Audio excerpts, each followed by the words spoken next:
Hai pemirsa, apa kabar? Sehat luar biasa. Senang sekali hari ini saya Indah Ardina kembali menyapa Anda. Ini adalah podcast layanan kesejahteraan sosial dari Dinsos Daerah Istimewa Yogyakarta yang didukung sepenuhnya oleh DPRD DIY, khususnya adalah Komisi D. Kami mengajak Anda 1 jam nanti berdiskusi mengenai peningkatan kemampuan potensi sumber kesejahteraan, dan tamu-tamu spesial sudah hadir kali ini di podcast saya, tentu dengan tagline kita yang sangat luar biasa, Dinas Sosial Daerah Istimewa Yogyakarta melayani merantasi. Oke, nanti saya ajak dong tamu-tamu saya untuk tagline itu. Oke, mudah-mudahan Anda sehat selalu. Kita akan tahu banyak mengenai bagaimana kemudian kebijakan-kebijakan yang ada di daerah Istimewa Yogyakarta, khususnya kaitannya dengan Dinsos DIY. Saya sapa dulu tamu-tamu istimewa saya hari ini. Yang pertama Ibu Rahayu Widi Nuryani SHMH dari Komisi D DPRD DIY. Bu Nunung, Halo sehat Bu Mbak, Nunung? Alhamdulillah Ya, sehat. selalu cerah ceria, melayani masyarakat pasti ya. Pasti Banyak Mbak. yang ngobrol sama Bu Nunung itu pasti banyak gitu ya. Tapi bagaimana Ibu kemudian menanggapi itu satu persatu dan memberikan solusi terbaik untuk masalah yang ada di daerah Istimewa Yogyakarta. Iya Mbak Nuwun, tentunya Bu Mbak Nunung. dia. Iya. Indah ya. Nanti kita diskusi ya Bu Nunung. Hari Siap. ini kita ngobrol sama Dinsos nih. Oke. Ada Bapak Suparmin dari Dinas Sosial Daerah Istimewa Yogyakarta. Sehat Bapak. Alhamdulillah sehat. Anjay, selalu semangat ya Pak. Ya, siap. Teman-teman seperti apa nanti di DIY Bapak akan kasih tahu kita petanya seperti apa. Ya, Karena Bapak betul. pemegang untuk data-data di DIY ya Pak. Ya, Ada betul. aplikasi yang juga perlu Bapak sampaikan untuk Ya. masyarakat kita. Iya, dari BPS nih. Data-data sudah kayak data-data Pak. Kalau bicara soal BPS itu bicara soal data, Data, bicara ya, soal betul. bagaimana statistik kita gitu. Ya. Oke, yang hari ini bersama dengan kita Bapak Arief Widadharma SST Master Engineering dari BPS Daerah Istimewa Yogyakarta. Sehat selalu. Alhamdulillah sehat. Tipsnya gimana sih Pak? Nggak jelimet lihat data nih. Masya Allah. Ya bersabar kan. Bersabar ya Pak ya. Tapi memang ketelitian menjadi salah satu hal yang Iya. utama. Betul. Karena sekali. kalau data salah, apa kabar Jogja kita gitu ya. Lebih-lebih Jogja kita ini mau ulang tahun ke 271 ya. Hari jadi ke 271. Mudah-mudahan semakin sejahtera, semakin istimewa. Dan kalau kita bicara soal bagaimana bantuan sosial tepat sasaran, ini bukan hanya soal anggaran, tetapi juga soal ketepatan data. Nah, makanya hari ini kita akan bicara mengenai hal itu.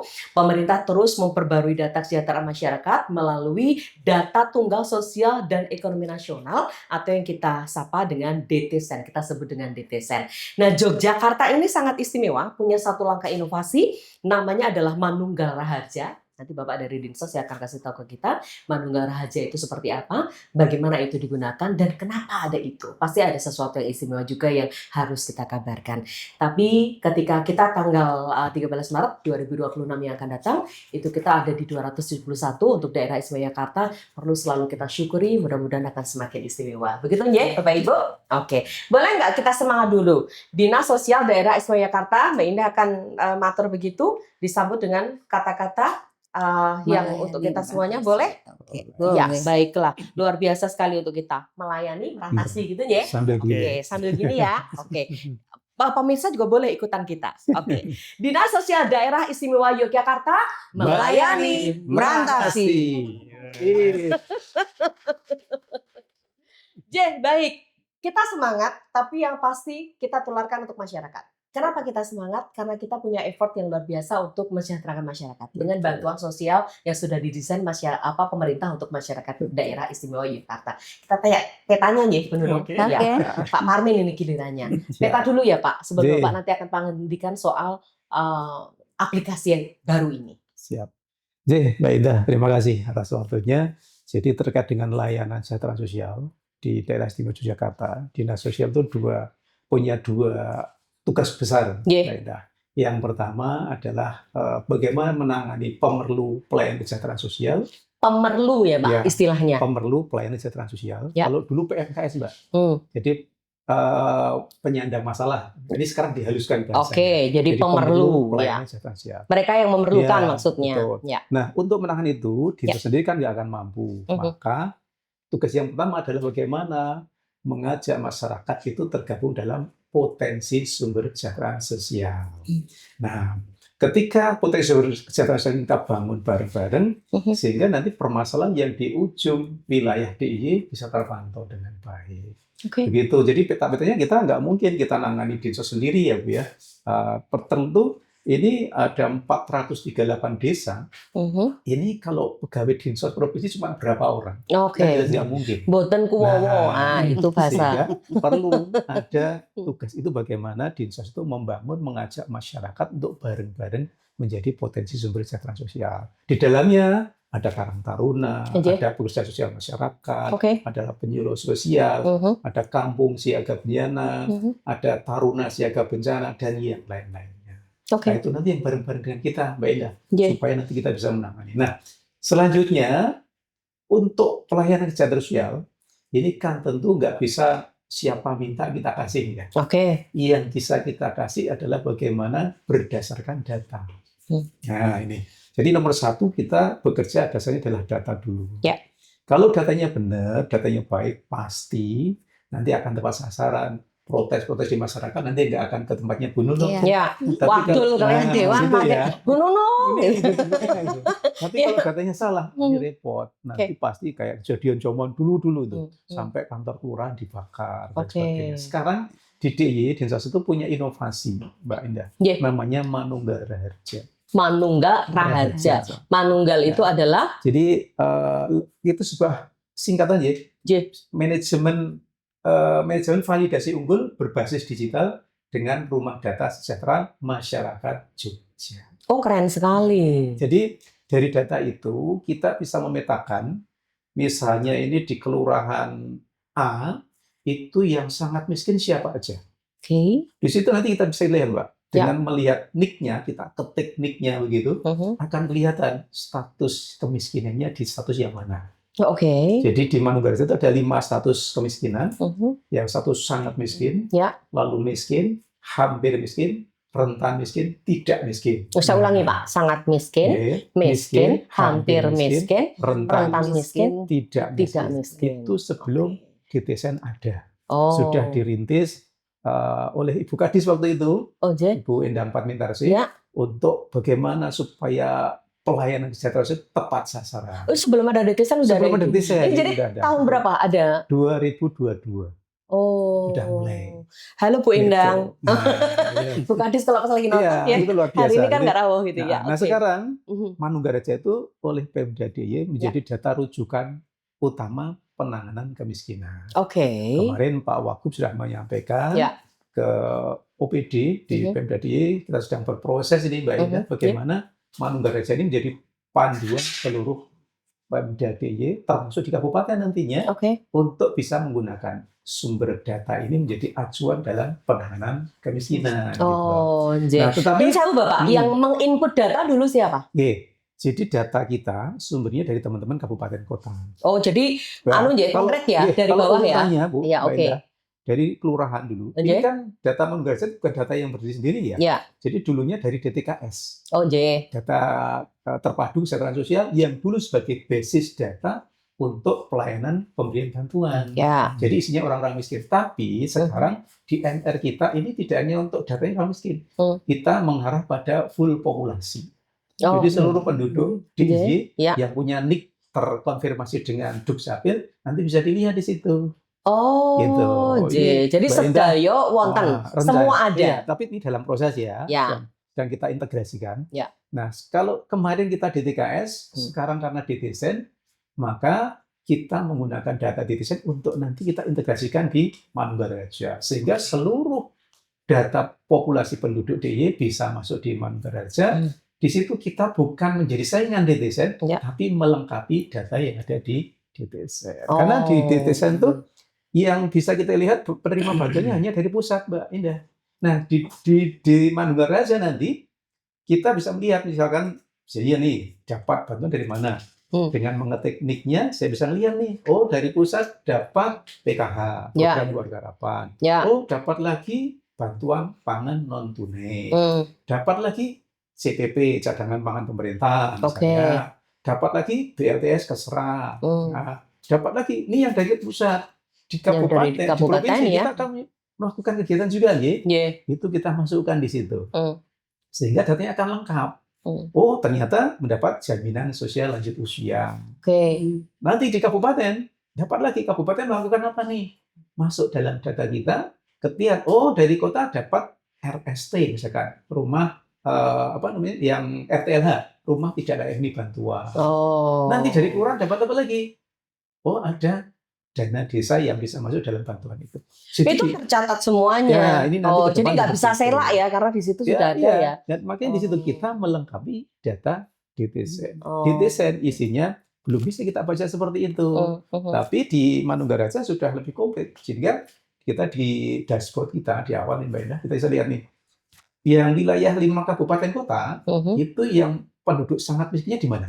Oke. Turun ke kecamatan mana? Oke. Turun ke kelurahan mana? Bisa kelihatan. Sehingga disitulah kita nanti dalam penanganan kemiskinan. Kan nggak mungkin Dinsos sendiri, Mbak Esa. Oke. Harus dengan pihak lain. Ya. Harus dengan teman-teman PU, Dinas Pertanian, lalu Perikanan, lalu dengan Kesehatan, tenaga kerja dan sebagainya. Dan nanti ke depan arah kita dari Manunggaraja itu siapa yang melakukan dalam penanganan kemiskinan, semua data intervensinya masuk di situ. Oh, oke. Sehingga Jadi akan kelihatan. sumbernya sama. Gitu. Ngaten ya? Pakai di situ. Oke. Sumber utama DTSN Ya, dilengkapi dengan data intervensi. Manunggaraja. Oke. Dan di Manunggaraja itu sendiri juga kita punya data namanya data PPKS dan PMKS, PSKS tadi. Ya. Jadi siapa nanti di wilayah itu ada kampung siaga bencana ada di mana nih? Nah, ini kita create ke depannya. Tapi ini dalam proses yang Ongoing ya? Iya, ongoing. Kita dibantu oleh Kominfo DIY dan Pak Wagub. Kita sudah rapat beberapa kali dengan Pak Wagub untuk menjadikan data itu menjadi datanya Pemda DIY yang akan dimanfaatkan semua. Oke. Sehingga nanti kalau kelurahan, Mbak Indah, kelurahan itu bisa memanfaatkan Manunggaraja untuk perencanaan teman-teman di kelurahan. Jadi kalau melihat di kelurahan A misalnya, akan kelihatan nih satu kelurahan itu yang sangat miskin siapa? Yang miskin siapa? Yang hampir miskin siapa? Yang rentan miskin siapa? Yang tidak miskin. Kan kelihatan tuh. Kalau kita jadi bisa menentukan program atau bantuannya. Kalau tepat sasaran, inilah tinggal dilihat. Jadi dari data itu akan muncul nama-nama dengan nik itu yang sudah terkonfirmasi ke Dukcapil. Lalu yang bisa menggunakan data ini sinten, Bapak? Nah, yang bisa menggunakan nanti Mbak, semua OPD di DIY termasuk kabupaten sampai di kelurahan. Oke, OPD ya. Semua OPD, DIY, kabupaten, kota, bahkan sampai kelurahan.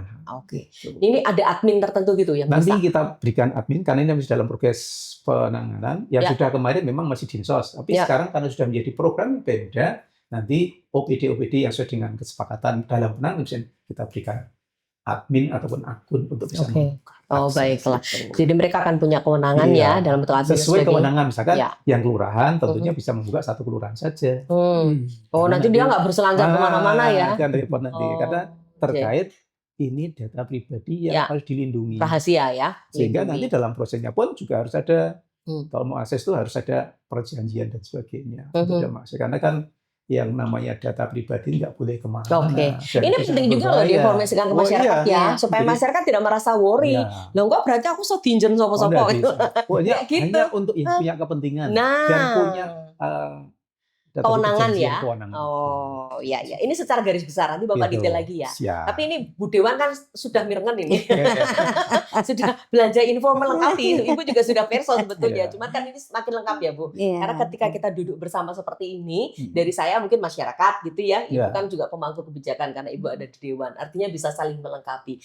Dari tadi Pak Parmen Pangandikan, ini saya sebagai masyarakat aja menjadi bisa memetakan ya Bu. Oh ya, ternyata bagus ya. Berarti nanti siapapun yang itu penerima bantuan dari mana saja di situ sudah tercatat. Kadang-kala mungkin masyarakat itu kan confused ya. Ini bantuan ki sendi yo. Bantuan yang ini bisa jadi begitu ya. Betul. Apalagi teman-teman iya kan. Tahunya cuma nerima uang aja gitu. Menerima uang aja, bantuannya dari mana skeng pun tuh gini iya kan. Tapi ternyata di situ semuanya sudah tercatat. Jadi artinya ketika Bu Nunung juga akan melakukan pengawasan terhadap teman-teman OPD, itu juga gampang dilihat dari sana dan sebagainya. Katanya Bu Nunung, apa yang mau disampaikan Bu Delu? Komen dulu Bu. Apresiasi yang setinggi-tingginya untuk Dinsos karena data itu kan sudah menjadi problem Mbak Indah. Problem dari dulu ya. Dari dulu dan belum terpecahkan. Semoga nanti dengan adanya Manunggaraja ini bisa menjadi solusi untuk validasi data itu menjadi betul-betul tepat sasaran. Karena saya sendiri selama ini memang keluhan dari masyarakat itu banyak yang datanya tidak valid dan salah sasaran seperti itu. Seharusnya tidak mendapatkan bantuan, tetapi dia masuk dan mendapatkan bantuan. Nah itu sering sekali untuk komplain ke kami, ini bagaimana seperti ini. Nah, harapan saya setelah adanya Manunggal Raharja nanti itu bisa menjadi solusi. Oke, baik. Jadi tinggal nunjukin aja, ini Anda termasuk dalam keluarga yang mana gitu Iya, ya, betul. yang rentan miskin, yang miskin atau tidak miskin. Dan Sehingga itu ternyata kemudian tidak dari mendapatkan masyarakat juga bantuan. bisa saling mengawasi ya Pak ya. Maksud kita bisa melihat data itu, oh ini dapat kenapa ini enggak gitu. Kita bisa Oke. saling, mungkin bisa juga saling memasukkan ya Pak ya. Nah. Kita bisa saling memasukkan untuk masyarakat yang dirasa tidak mampu, kami bisa memasukkan di aplikasi itu Pak. Oke, saya jelaskan ya Bu Yes. Nunung ya. Jadi begini Mbak Indah. Yeah. MR ini menurut saya ini kan melengkapi DTZ. Oke. Jadi data kita tetap acuan kita sesuai dengan Impres nomor 4 2025 Ya. tentang DTZ. Kita harus pedoman pada itu. Hmm. Sehingga kalau nanti Bu Nunung ada warga, Pak, lah saya kok Nggak miskin, masuk. nggak masuk data, Ya. terus gimana Iya. caranya?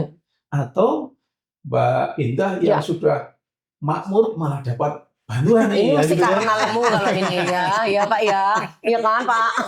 Udah bagus itu bantuan. Itu ada mekanisme Mbak Indah Ya. supaya nanti masyarakat punya Ya. hak. Bu Nunung. Iya, benar. Bagaimana? Hmm. Ada kita kan tidak kerja sendiri gitu. Yeah. Kita dengan Kemensos. Ada aplikasi namanya Cek Bansos. Oh, cek bansos ya. Ya, Dari Cek Bansos. itu nanti bisa mendaftarkan diri sendiri, bisa memprotes atau menyampaikan keluhan kepada lewat aplikasi itu. Si A ini sudah punya mobil 2, kok masih dapat PKH nih? Oke. Maka bisa disampaikan laporannya lewat itu dan rahasia. Oh, pelapornya di Rahasia. rahasiakan. Sehingga tidak terjadi gejolak di masyarakat. Wah, nanti pun labrak nih Mas J. Baik. Kawan-kawan yang lapornya aku saya butuh ya. Dari situ nanti laporan itu akan masuk Ya. di SIG-NG-nya teman-teman pendamping PKH. Ya. Terus dari situ nanti pendampingnya akan turun. Tidak cek isi ada 39 indikator variabel Ya. yang itu nanti harus diisi lengkap sesuai dengan apa adanya. Oh. Nah, kalau sudah, lalu datang ke operator desa Ya. untuk usul pembaruan DC. Oke. Gitu. Kalau Jadi ini di- pendamping diperlukan juga Oh dia iya, pasti. objektif ya, nggak Oke. boleh subjektif nih Pak. Wajib. Oh. Kalau pendamping kan orangnya Kemensos Onje. dan mitra Oh, kita. jadi tidak punya tendensi Nggak punya apa-apa, kepentingan apa-apa. tidak punya Nggak punya kepentingan. kepentingan apapun. Oke. Sehingga mau nggak mau ya apa adanya gitu. Nah nanti dari hasil di lapangan ngecek masuk ke operator desa, didaftarkan ada indikator itu tadi, diisikan semuanya, baru nanti pihak kelurahan akan rembuk desa. Oh, ada. Setelah rembuk desa hasilnya, oh ini layak, Oh, oh ini layak. tidak layak Oh, lagi. ya udah yang ini di drop ini Maka- dapat. Maka diusulkan lewat kabupaten. Oh. Nanti dari kabupaten menghimpun usulan-usulan Iya. untuk pembaruan desil, Mbak Indah. Nah ini ada Iya. periodenya. Hmm. Jadi pembaruan desil di DTSM itu tiga bulan sekali atau per triwulan. Ini Januari, Februari, Maret ya. Ya. Tanggal 1 sampai 11 Januari itu usul tadi yang dari masyarakat ditampung di kabupaten masuk ke ditandatangani bupati masuk ke Pusdatin Kemensos. Oke. Gitu. Terus nanti bulan Februari masih kesempatan usul lagi nih. Tanggal 1 sampai 11 lagi masuk, nanti direkap dari kabupaten, masuk usulan dari desa. Digabung 2 bulan itu, nanti bagiannya teman kami. Dari BPS yang mengolah selama 1 bulan, BPS pusat tadi, Ya. masuk nanti dari BPS pusat, akan diolah datanya melalui metode tertentu beliau yang tahu nanti itu. Oke.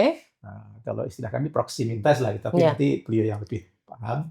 Nah itu akan diolah selama sebulan nanti baru keluar pada bulan keempat. Oh. Sehingga perubahan itu akan terjadi. Maka Oke. nanti kalau misalkan tadi yang sangat miskin belum terdata, Mhm. ketika sudah nur bisa menjadi data masuk penerima PBI, penerima Oh, PKH, J. perubahan dulu seperti itu. Baiklah, tapi masyarakat ini Ya. perlu proses. Jadi jangan Ya. kemudian Anda mengatakan bahwa Mm-mm. corona ini menang bae, wis usul Nah. ya ora ditanggapi. Oh, ternyata ada proses. Ada prosesnya, karena memang mekanisme 3 bulan sekali pembaruan data. Oh, Karena baiklah. kalau usulan setiap hari, Mbak, J. tapi proses selesainya Ya. kan kita ngulahnya tidak per satu kelurahan gitu, Ya. se-Indonesia. Iya, Nanti oke. baru masuk ke Kemensos lagi, baru sampai ke kita lagi, bisa kita masukkan dalam M. Oh, J. Wah, ini apa yang dialami Bu Nunung ternyata langsung terjawab, J. Iya. Supaya ini bisa menjelaskan kepada Betul. masyarakat. Artinya itu tadi ketika mengusulkan bisa mengusulkan diri sendiri juga Bisa, ya. bisa. Misalnya saya memang dalam kategori misalnya Betul. rentan miskin atau sangat miskin, Betul. kenapa saya tidak mendapatkan? Kok kenapa nggak dapat bantuan beras ya? Iya. Kenapa nggak PKH ya? PBI dinonaktifkan Mungkin apalagi ya. ya, gitu ya. Nah, oke, Nanti oke. dari situ bisa usul. Baiklah, J. Oke. Baik, matur sembah nuwun Pak Parmin. Nah, Siap. sekarang gilirannya beliau. Bu Nunung tuh tinggal lempar bola. Karena Bu Nunung yang diwakili sama masyarakat gitu. Monggo sampaikan dulu. DTSan tadi ya. Ya, monggo silakan Pak. Terima kasih Mbak Indah, J. Pak Parmin dan Bu Siap. Nunung. Saya mungkin ingin mengawali juga Ya. bahwa DTSan ini sebenarnya bisa dibilang saudara dengan Manunggal Ya. Raharjo. Iya, MR. Ya. Karena memang sumber data tiga sumber data terbesar itu adalah salah satunya DTKS. DTKS, ya. Kemudian yang kedua itu dari Reksosek, Reksosek. registrasi sosial ekonomi yang isinya itu terkait kondisi sosial ekonomi seluruh keluarga di Indonesia. Dan yang ketiga data P3KE. Nah, Apa itu? itu Yang penanganan kemiskinan terkait ekstrim. kemiskinan ekstrim. Oke. Oh, itu ya P3K. Kemiskinan ekstrim.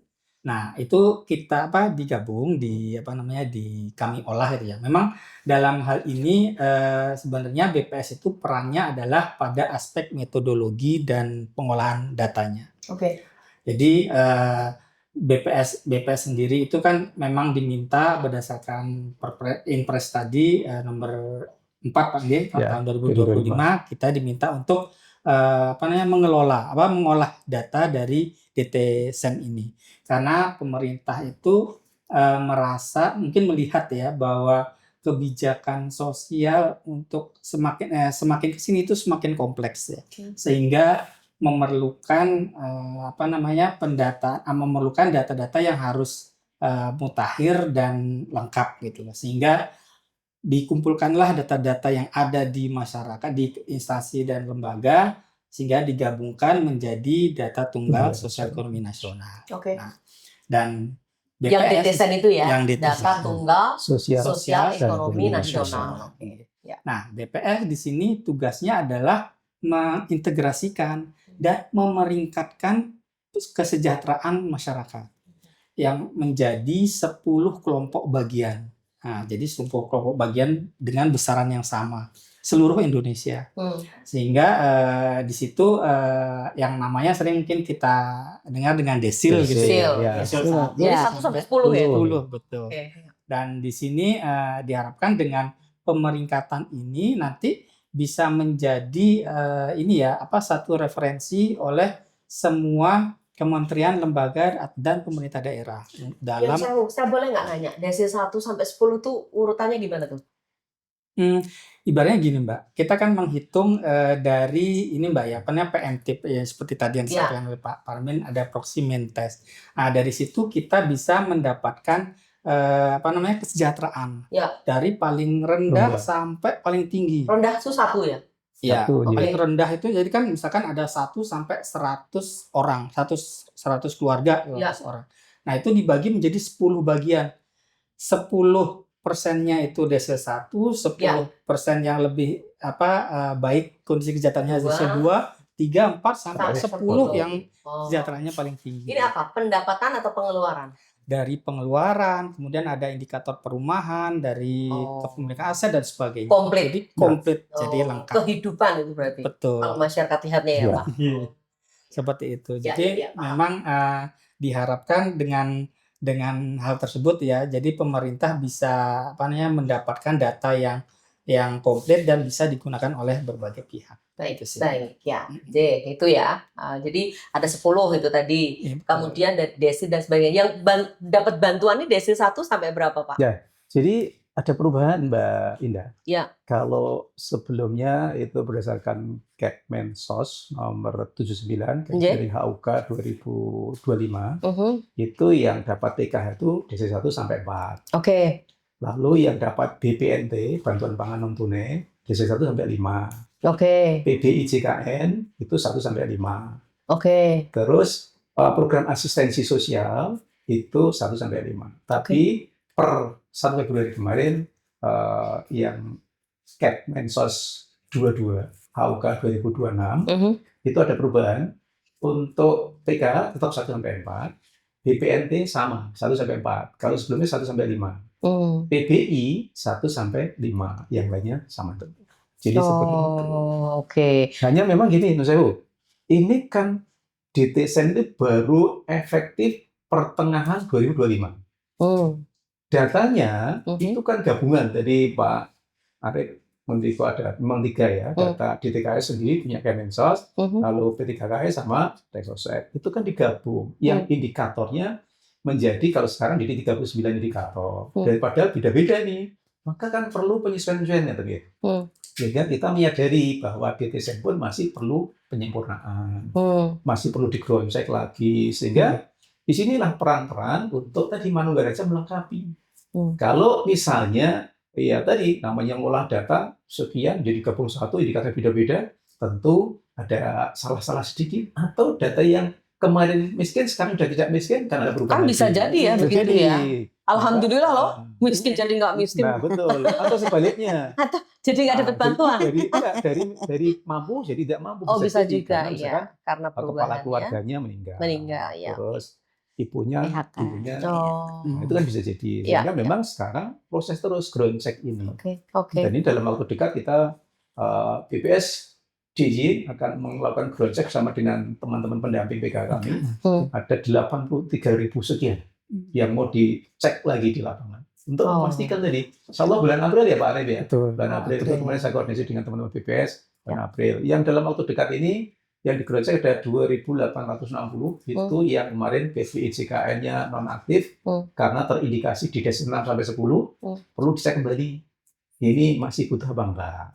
Butuh. Ini yang pesan teman-teman dari BPS kemarin kebetulan ini pegawai teman-teman. Betul. Baiklah. Pak Arief cerita ke kita ya. Sampai dengan saat ini proses itu kan berjalan ya. Bapak ceritakan ke kita supaya masyarakat tahu bahwa ini sedang dilakukan sama teman-teman BPS gitu ya. Oke, menyambung tadi sedikit Pak Parman dan Mbak ya. Terkait yang ground check itu memang nanti secara masif itu kita akan melaksanakan di April dengan petugasnya dari pendamping PKH. Namun ini di tahap 1 ini kami dari BPS itu diminta untuk melakukan ground check PBI terhadap yang katastrofik yang memiliki penyakit penyakit berat ya. Yang kemarin sempat dinonaktifkan. Nah, itu kami pada tanggal 1 dari semenjak 27 Maret ya, 27 sekarang Maret ya, 27 Februari sampai 14 Maret ini kami petugas pegawai BPS sendiri yang melakukan pendataan ke lapangan GC dan beberapa mitra statistik yang memang sudah kami latih ya. Semua memang harus prosedurnya memang kita harus latih terlebih dahulu baru bisa melakukan ground check ke lapangan gitu Mbak. Nah, baik, baru lanjutkan apa yang tadi disampaikan. Jadi memang prosesnya terkait data DTSN itu Mbak, kita BPS itu melaksanakan menyampaikan update data itu 3 bulan sekali. Jadi usulan-usulan dari karena kan dari 3 pokok data itu kemudian kita mengupdate juga dari beberapa data-data lainnya seperti data PLN, ada mungkin data yang masuk BPJS Kesehatan, kemudian ada juga data dari Pertamina dan lain-lain. Itu mengupdate terus data yang DTSN ini. Ini seringkali masyarakat juga menjadi bertanya loh, kenapa ya kok iuran kita atau kwitansi kita pembayaran listrik ini juga diikut sertakan gitu kan?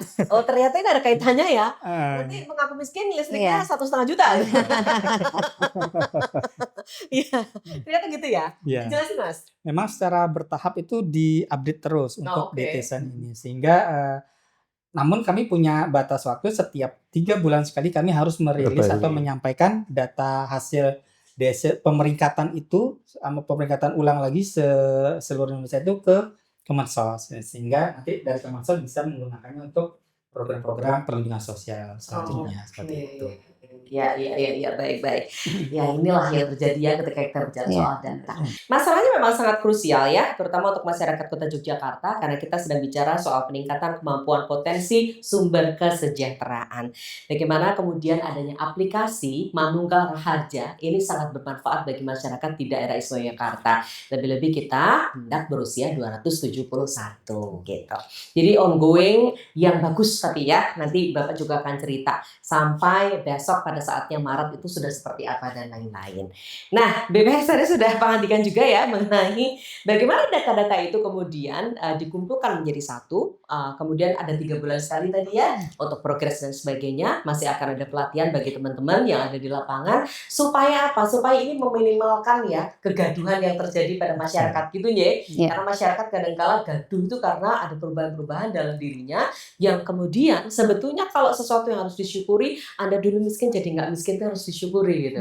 Cuman kemudian menjadi nggak enak hati ketika bantuan tidak lagi Anda terima. Mari kita bentuk mental kita mental yang baik ya, yang tangguh supaya kalau kita tidak lagi mendapatkan bantuan sebagai warga miskin itu justru menjadi lebih bahagia ya.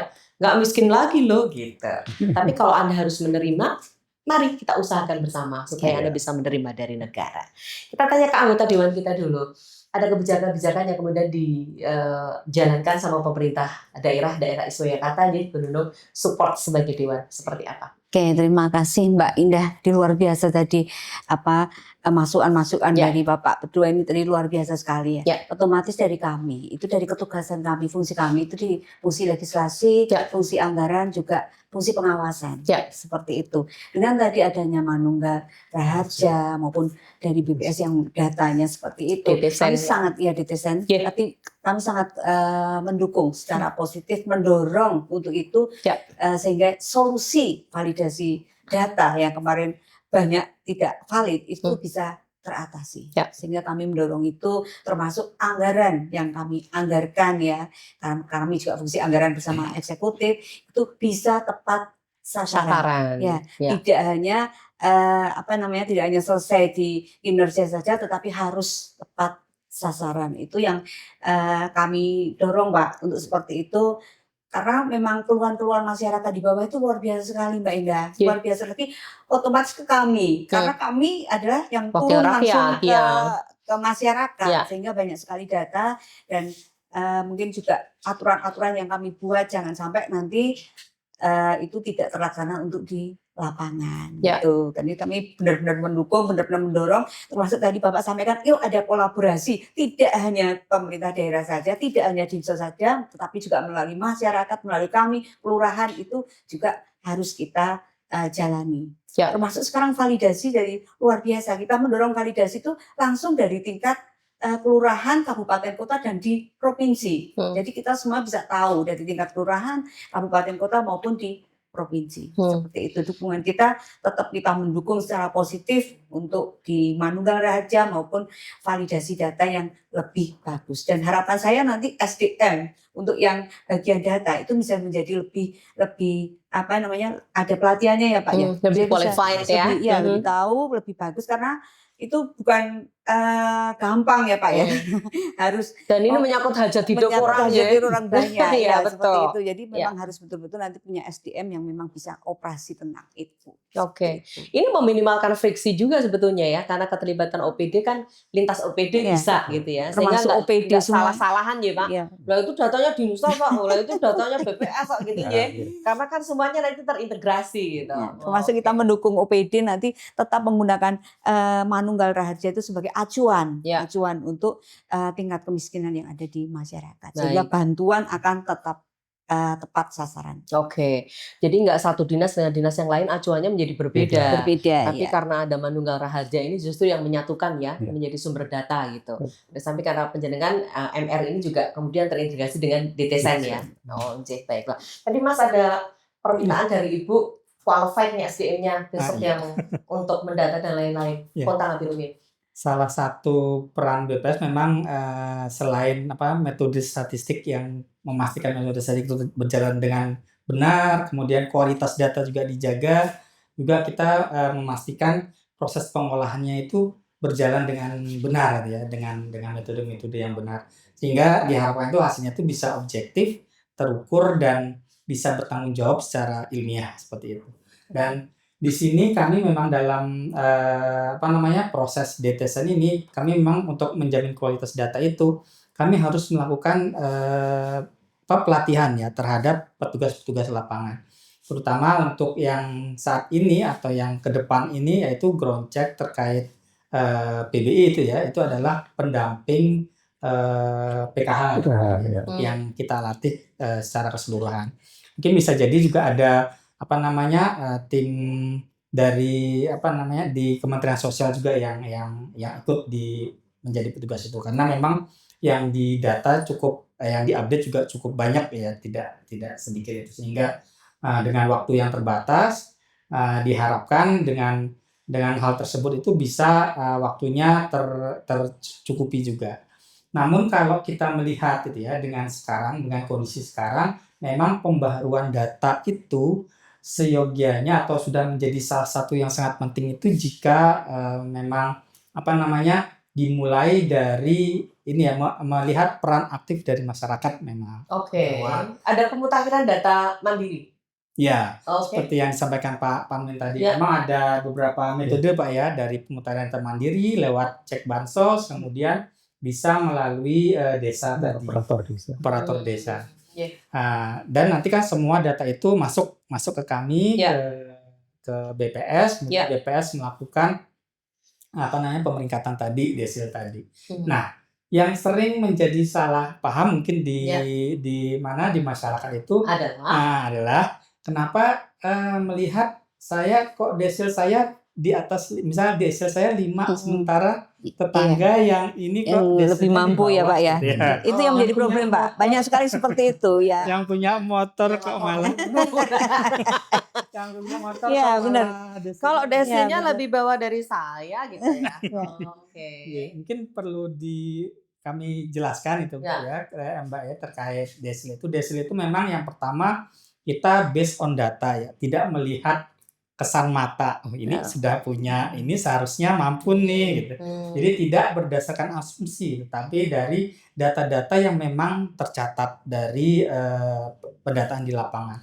Jadi memang perlu kejujuran juga dari masyarakat, dari petugas, bahwa data yang tercatat dan terekam pada saat itu adalah benar data yang valid, yang benar gitu ya, dan jujur dari masyarakat. Karena pada saat ada data-data yang tidak baik masuk, maka akan mempengaruhi desil secara keseluruhan. Ya, karena kan motor sih banyak tapi saya pinjem kok. Masih kredit gitu ya Pak ya. Besok ditarik.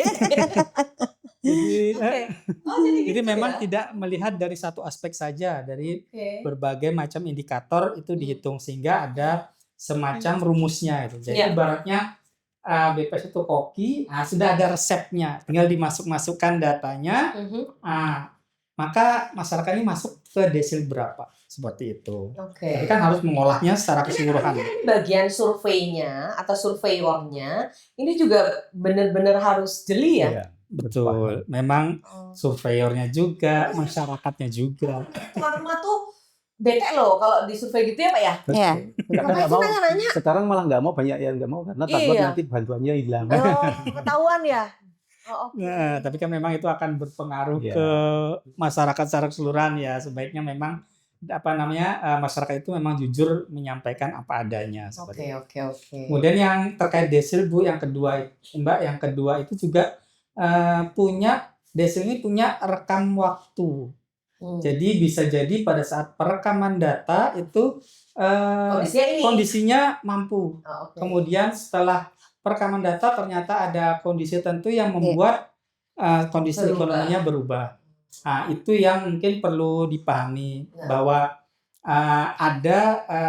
desil ini ada rekam datanya. Ia data itu terekam pada saat kapan, seperti itu. Terus kemudian yang ketiga itu adalah terkait memang masing-masing itu punya cerita ya. Maksudnya bisa jadi ada kombinasi, ya punya punya motor tapi ternyata tidak punya pekerjaan atau segala macam gitu ya. Mungkin rumahnya bagus tapi tidak ada yang bekerja, anaknya sakit, segala macam gitu ya. Jadi memang semua orang itu punya ceritanya masing-masing. Ya, Kalau oke. mau bandingkan itu agak tidak bisa fair ya, mungkin Ya, yang bisa ya, dibilang itu. Sehingga memang desil itu hanya menangkap di satu waktu dengan indikator yang sekian banyak itu. Oke. Itu diramu menjadi satu, sehingga si rumah tangga ini masuk desil berapa, si rumah tangga tetangga ini masuk berapa, dan rumah tangga yang lain masuk ke desil berapa, seperti itu. Oh iya, masyarakat sebetulnya bisa tahu nggak sih kita tuh masuk ke desil berapa gitu? Bisa lewat Melalui cek bansos tadi. cek bansos. Bisa ke kelurahan juga, Mbak Ida. Oh, Jadi iya. nanti dikeluarkan. Jadi saya ini masuk operator, desil ya. berapa gitu ya? Bisa. Iya. Apa Pak Armin ketawa loh kalau saya nanya gitu. Kan pengen tahu Pak. Bisa. Oke, oh jadi seperti itu ya. Ini masuk akal ya Bu Nunung ya. Ketika tadi lo kok singkai seperti Ya. itu kok desilnya lebih rendah gitu. Tapi ternyata ya penjelasannya seperti yang tadi dijelaskan Pak Arif ya. Ya. Kadang-kala kita tidak tahu apa cerita di balik tetangga kita, orang-orang yang ada di sekitar kita gitu. Oke. Pak Parmen, kalau kita bicara soal Manunggal Raharja, sejauh mana ini memang bisa diimplementasikan untuk seluruh PD ya di DIY? Ya, jadi kalau kemarin Manunggal Raharja itu hanya programnya Dinsos untuk kepentingan Dinsos, tapi sekarang dengan Pak Wagub menjadikan Manunggal Raharja sebagai data utama dalam penanganan kemiskinan, otomatis OPD yang terkait dengan penanganan kemiskinan itu menggunakan data tersebut. Oke. Nah, sumber datanya kita tidak keluar dari DTSEN. Jadi data desain provinsi kan bisa meminta DTSEN ke Bappenas. Ya. Dari Bappenas nanti setelah ada tahapan-tahapannya tentunya nih Mbak Indah. Jadi ada 6 tahap yang nanti mulai dari perjanjian, tidak penyalahgunaan dan sebagainya tadi. Kalau dasarnya sudah cukup, nah data itu bisa diberikan ke provinsi. Datanya sudah di provinsi, nanti kita integrasikan di Manunggal Raharja. Terus datanya nanti dilengkapi dari data intervensi tadi. Sehingga akan lebih komplit dan kelihatan. Kalau tadi misalkan ada yang ngadu, Pak saya begini-begini kok nggak dapat bantuan. Tinggal ada KTP-nya Bu, ada. Kita lihat NIK-nya, kita masukkan dalam sistem terlihat record-nya ada. Kelihatan kan, historinya kelihatan. Oh tahun sekian dapat PKH, tahun sekian dapat BPNT, tahun sekian dapat PLTS Kesra, tahun ini dapat ini, PP ini dinonaktifkan bulan ini, bisa kelihatan. Nah, tadi saya sampaikan juga untuk akurasi data itu memang butuh peran dari seluruh pihak. Dari masyarakat punya peran sangat penting, dari kelurahan. Kadang gini ya, jadi ada yang saling menjudge, ini kan program dari pusat, saya nggak mengusulkan. Yang penting saya usulkan nanti biar pusat yang nyoret. Nah, kalau nanti pikirannya semua diusulkan biar pusat yang nyoret, pusat kan nggak tahu siapa di bawah. Maka disitulah pentingnya realitas data tadi. Ya apa adanya. Karena di DTSEN itu ada 39 indikator ya. Ada 39 itu ada perumahan, pendapatan, pengeluaran, ada macam-macam aset dan sebagainya. Itu nanti kalau isinya cuma diisi sedikit, ya pasti akan jadi masalah. Ya tadi kecemburuan, karena misalkan yang mampu isinya cuma kayak minim-minim itu nggak sesuai real di lapangan, ya otomatis desilnya akan rendah. Tapi kalau apa adanya, ya akan kelihatan desilnya lebih tinggi. Tapi kalau memang tidak terjadi, masih ada mekanismenya lagi. Peran masyarakat sebagai fungsi kontrol. Fungsi kontrolnya apa? Silahkan disampaikan ke kelurahan. Untuk apa? Usul pembaruan desil. Diperbarui lagi desilnya supaya dicek lagi di lapangan dengan petugas yang berbeda mungkin kalau yang kemarin isinya ini, atau mungkin kadang masyarakat menyembunyikan. Kejadian juga Mbak Indah, dia ditempati rumahnya kecil, yang bisa dapat itu, tapi dia punya usaha di luar sana, yang bangunnya gede, punya bengkel macam-macam, yang daftarkan itu terjadi juga. Sehingga inilah pentingnya masyarakat untuk juga memberikan data yang benar, yang jujur. Kontrol masyarakat juga ada yang seperti itu? Ada, kita temukan gitu juga. Kirain hanya ada di sinetron.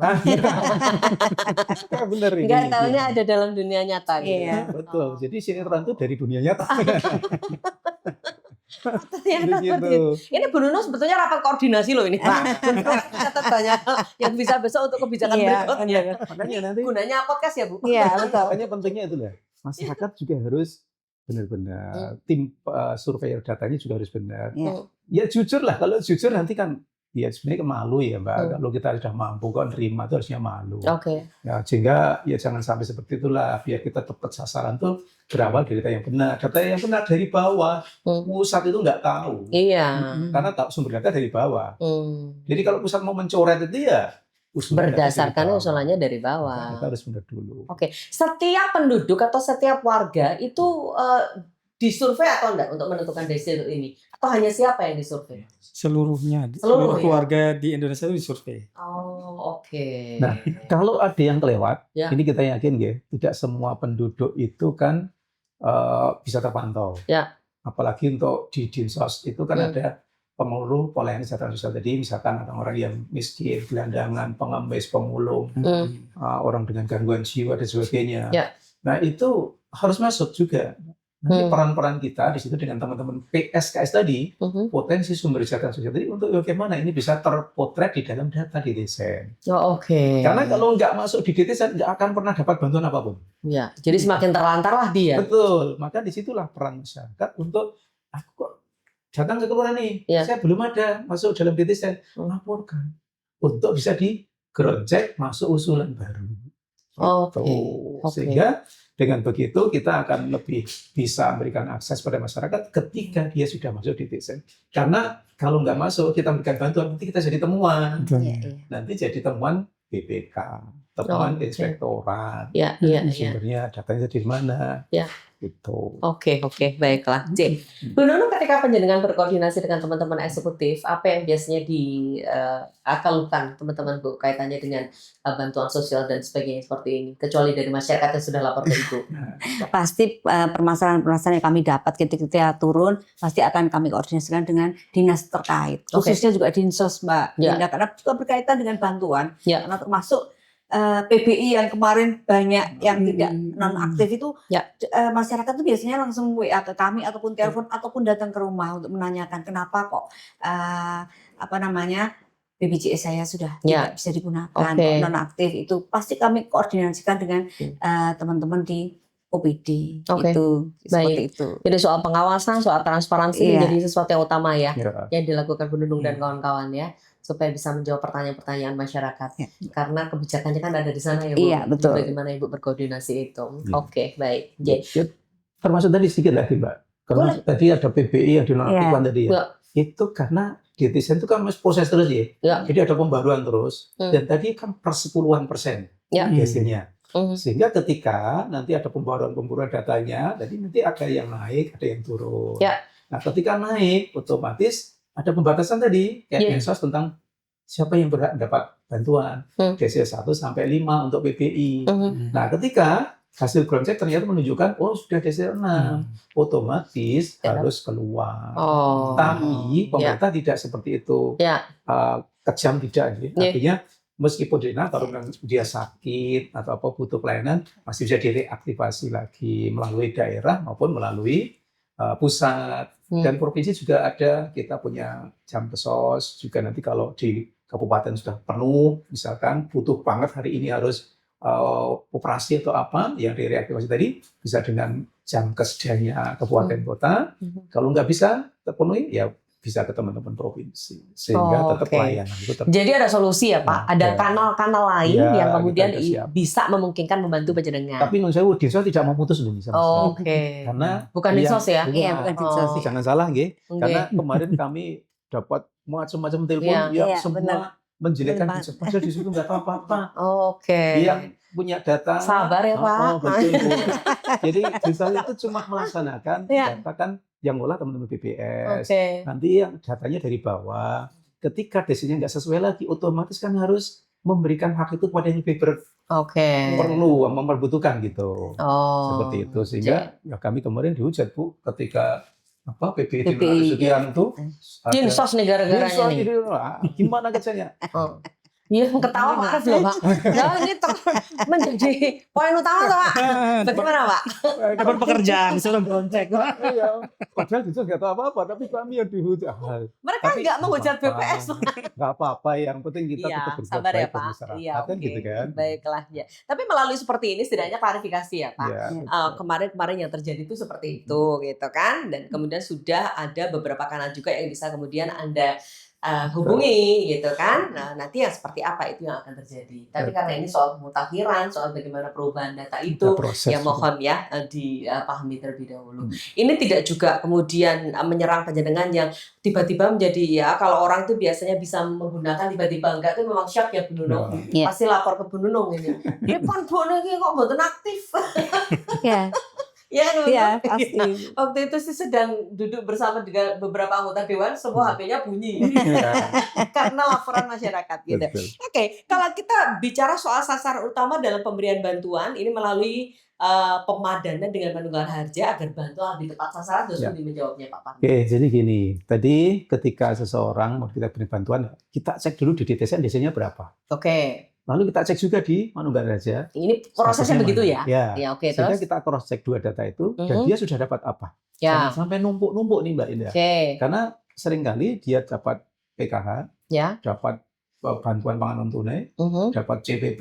Oke, Kita jamin selanjutnya di Pak Gubernur punya kebijakan yang luar biasa. Ya. Untuk lansia yang betul-betul sangat belum dapat bantuan, diberikan jaminan lansia sampai seumur hidup.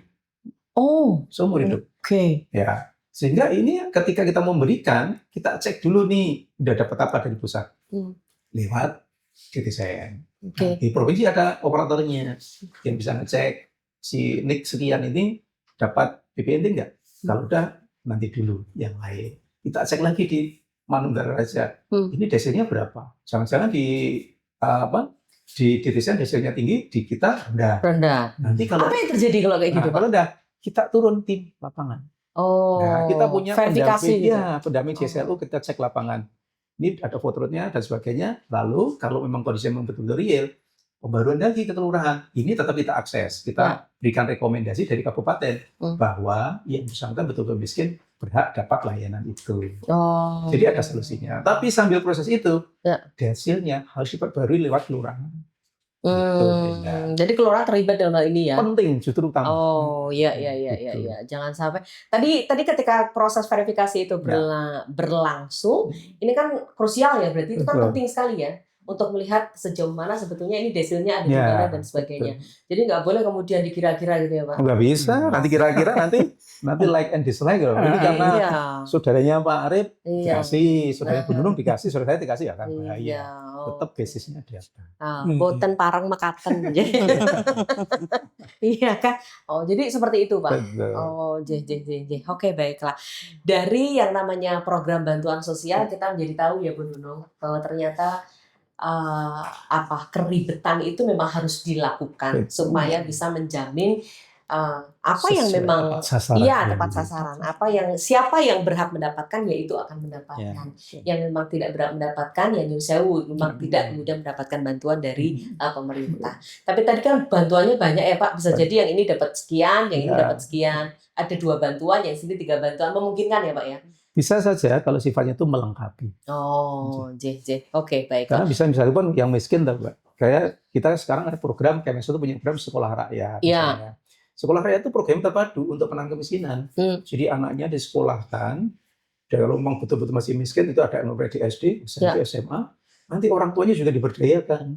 Ada pelatihannya, ada bantuan modal usaha. Oke. Kalau rumahnya tidak layak huni, bisa dibantu melalui RSP. Oke.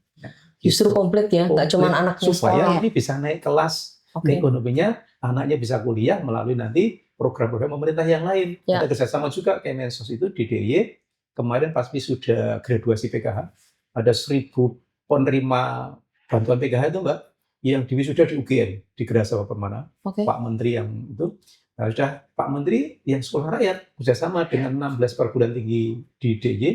Nanti untuk menindaklanjuti kalau anak orang miskin punya kemampuan semangat untuk kuliah, program beasiswa miskin akan masuk di situ. Oke. Sehingga yang miskin bisa naik kelas. Anaknya lah paling tidak memutus rantai kemiskinan. Nek wong tuane miskin miskin. Tapi tetap dalam proses kita tangani. Ning anak SSI ojo miskin gitu loh. Oke. Kemiskinannya berhenti sampai di situ saja. Gitu. Oke. Baiklah. Ke Mas Arief dulu sekarang. Ini yang dimaksud dengan integrasi data nasional, Mas. Iya. Ya, memang intinya kalau melihat dari berbagai macam yang sekarang ini Mbak ya, mungkin integrasi data itu memang sudah seharusnya dilakukan gitu ya. Karena memang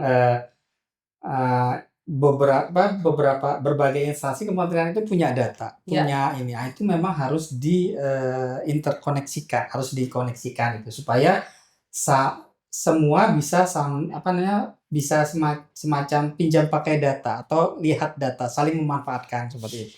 Seperti yang tadi disampaikan oleh Pak Parmin antara DTSN dengan MR itu Pak ya, Manuel Raharja. Nah, dan kita di sini memang menjadi salah satu tantangan sebenarnya dari yang berkaca dari tahun-tahun sebelumnya bahwa kita sering menggunakan menggunakan satu program itu dengan berbeda data. Tapi kalau sekarang ini diusahakan menjadi satu basis data semuanya. Oke. Untuk berbagai macam program perlindungan sosial untuk SR, PBI, BPNT, PKH dan segala macam itu menggunakan basis data DTSN yang menggunakan desil tadi. Oke. Dan kita gitu Mbak ya dari dalam konsep interoperabilitasnya ini maka yang perlu harus dipenuhi adalah yang pertama standarnya harus sama. Oke. Harus memiliki standar yang sama sehingga bisa digunakan itu. Kemudian yang kedua harus ada nomor identitas NIK seperti tadi. DTSN menggunakan NIK, MR juga menggunakan NIK sehingga bisa di cross check itu, disinkronkan, dipinjam pakai data atau nama ini adalah pemadanan gitu. Nah, kayak DTSN itu ada data PLN dipadankan, ada data dari BPJS Kesehatan dipadankan. Semua dipadankan dengan apa? Dengan NIK ini. Sehingga kalau tidak, makanya jika ada masyarakat gitu ya, petugas ground check yang ke lapangan pada saat menanyakan NIK, maka sampaikan NIK-nya. Tidak perlu difoto karena foto itu bahaya Pak ya, termasuk data dicatat aja cukup ya. Cukup dicatat saja NIK-nya. Jangan sampai aduh lupa, padahal di rumah atau di dompet ada KTP-nya. Cukup disampaikan saja NIK-nya sehingga nanti NIK itu bisa membantu pemadanan data dari berbagai sumber data tadi seperti itu. Kemudian yang ketiga pada saat sistem antar instansi ini sudah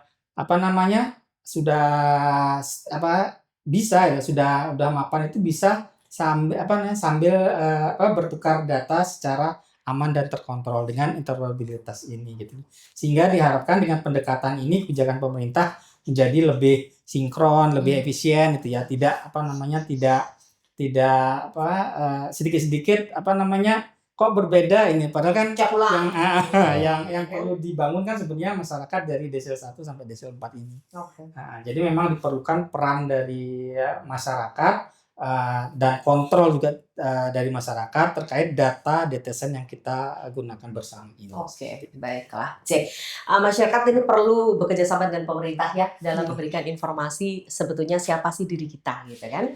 Nah, dengan sejujur-jujurnya sehingga petanya ini benar-benar ya peta atau rapor kita sehingga nanti kalau misalnya ini bisa dapat bantuan atau tidak itu ya biar pemerintah yang akan melakukan itu karena verifikasi ada di sana. Kebijakan itu sudah di-arrange bagaimana mestinya untuk mensejahterakan masyarakat gitu ya. Karena penjenengan kan juga nggak pengen nahan bantuan toh ya.